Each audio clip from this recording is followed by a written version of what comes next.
Жалпы адамзат өзінің өмірінің 1/3 бөлігін ұйықтайды.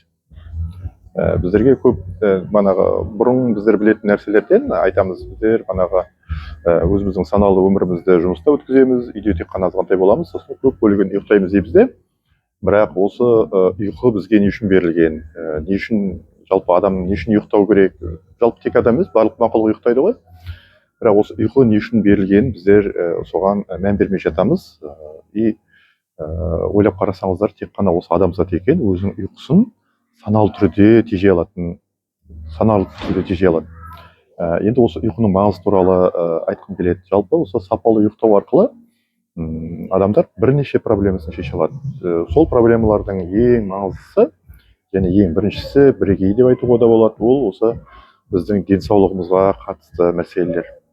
Осы денсаулығымыздағы қандай да бір проблемаларды, мысалға ол артық салмақ па, әлде басқа да манағы ішкі ағзалардың кемшілігі ме, осының бәрін реттеу үшін осы сапалы ұйқыны қолға алу керек.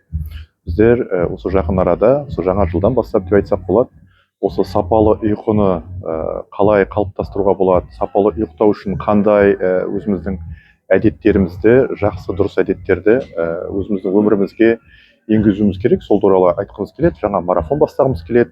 Сол марафонға қатысу үшін жекеде хабарлассаңыз болады, немесе төмендегі сілтеме арқылы өтіңіздер.